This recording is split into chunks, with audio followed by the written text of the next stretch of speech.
नमस्कार दोस्तों, कैसे हैं आप सभी। मैं स्वागत करता हूं आप सभी का आपके अपने इस कार्यक्रम में जिसका नाम है कुछ तो है। दोस्तों, शुरू करने से पहले मैं बताना चाहूँगा कि हमारा मकसद किसी भी प्रकार के अंधविश्वास को बढ़ावा देना नहीं है। दोस्तों, यह कहानी सिर्फ आपके मनोरंजन के लिए है। तो चलिए शुरू करते हैं। हेलो दोस्तों, मेरा नाम अशोक है। आज जो कहानी मैं आपको सुनाने जा रहा हूँ वह तब की बात है जब मैं 15 या 16 साल का था। उस वक्त हम ओरछा में रहा करते थे। दोस्तों, मेरे परिवार में मैं, मेरी 3 बहनें और माताजी पिताजी हैं। मेरे पिताजी तब पुलिस में थे और उसी कारणवश उनका ट्रांसफ़र सागर से ओरछा हो गया था। ओरछा में हमको जो सरकारी क्वार्टर मिला था वह एक किले का हिस्से को काट के बनाया गया था। दोस्तों, उस वक्त घर वगैरह ज़्यादा हुआ नहीं करते थे, तो सरकार अक्सर किलों को ही पोर्शन वाइज क्वार्टर में कन्वर्ट कर दिया करती थी। दोस्तों, जिस क्वार्टर में हम लोग रहते थे उसमें 2 पोर्शन थे, जिसमें से नीचे वाला हम लोगों का था और ऊपर वाला जो था उसमें पिताजी के मित्र रहा करते थे, वह भी पुलिस में थे। दोस्तों, हमारा पोर्शन काफ़ी बड़ा था, जिसमें एक हॉल और 3 कमरे थे। तो मुझे एक कमरा मिल गया और बाकी दूसरे कमरे मेरी छोटी बहनों को दे दिया गया। अक्सर पिताजी की नाइट ड्यूटी भी रहती थी, तो वह घर कमाया जाया करते थे। तो घर में ज़्यादातर टाइम हम 5 लोग ही रहते थे। शुरू में तो सब ठीक था, परंतु एक दिन रात को करीब 3 बजे मेरी नींद एक आहट से खुली। तो मैं उठा और अपने आसपास देखा, लेकिन अंधेरे में मुझे कोई दिखा नहीं। फिर मैं टॉयलेट करने के लिए वॉशरूम की ओर बढ़ा, तो मैंने हॉल से होते हुए जा रहा था। तब मैंने हॉल के एक कोने में किसी को बैठे देखा। 2 मिनट के लिए तो मैं एकदम शांत खड़ा रहा और उस ओर देखता रहा। फिर जब वह चीज़ मेरी तरफ मुड़ी तो मैं तेज़ी से चिल्लाया। दोस्तों, वह चीज़ दिखने में काफ़ी डरावनी थी। उसके चेहरे को तो साफ नहीं देख पाया मैं, परंतु बाल और शरीर काफ़ी बड़ा था और पतला भी। जब वह चीज़ मेरी ओर एकदम तेज़ी से बढ़ी तो मैं वहीं बेहोश हो गया। बाद में जब मुझे होश आया तो मैंने सारी बात माताजी और पिताजी को बताई। तो उन्होंने कहा, तुम्हारा वहम होगा, कह के बात को वहीं टाल दिया। परंतु मुझे मालूम था कि यह मेरा वहम नहीं। मैं उस दिन से काफ़ी डरा डरा सा रहने लगा और मेरी तबीयत भी थोड़ी ख़राब सी रहती थी। कुछ दिन तक तो सब ठीक रहा, लेकिन फिर एक दिन शाम में मैं और मेरी बहन छिपन छिपाई खेल रहे थे। तो मैं अपनी बहन को ढूंढ रहा था, तभी अचानक से उसके चिल्लाने की आवाज़ आई।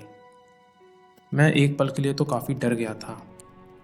फिर जब मैं उसकी ओर बढ़ा तो देखा वह ऊपर दीवार पे चिपक के बैठी हुई थी और हंस रही थी।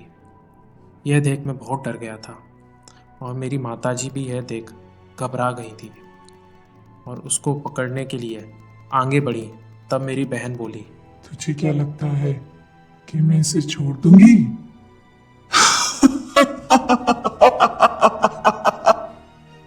नहीं, मैं इसे अपने साथ लेके जाऊंगी, अपने साथ।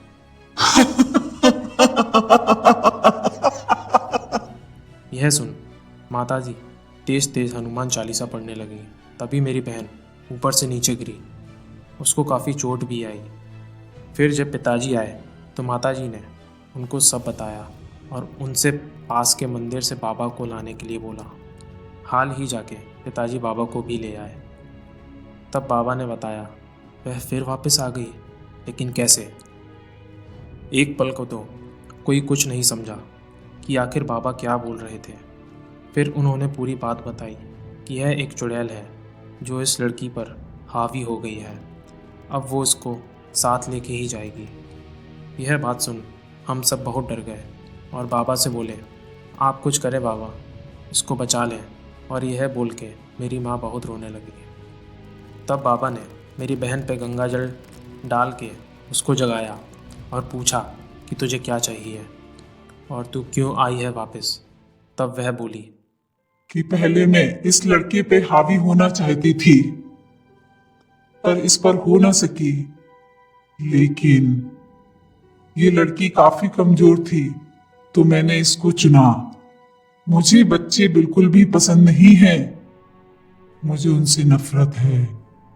और इस लड़की ने तो मुझे खुद ही मौका दिया कल घर में आके। दोस्तों, यह बात सुन सब घबरा गए और बाबा उससे बोले, तू उसका शरीर छोड़ दे, नहीं तो मैं तुझे भस्म कर दूंगा। वह चुड़ैल बोली, नहीं, तुझे जो करना है कर ले। तब बाबा बोले, इसको मंदिर लेके चलो, इसे मैं वहीं भस्म करूंगा। तब हम लोग मेरी बहन को मंदिर लेके गए। वह काफ़ी अजीब सी बातें बोल रही थी और अंदर नहीं जा रही थी। तभी बाबा मंदिर से राख लेके आए और उसके सर पे मल दी। तभी मेरी बहन एकदम से सही हो गई। फिर बाबा ने उसके हाथ में एक धागा बांधा और बोला, इसको कभी मत उतारना और जितनी जल्दी हो सके उस घर को खाली कर दो, नहीं तो वह बला तुम्हारा पीछा नहीं छोड़ेगी। दोस्तों, फिर हमने वहाँ से दूसरी जगह हाल ही शिफ्ट कर लिया। तब से अब तक सब ठीक है। तो दोस्तों, यह थी आज की कहानी।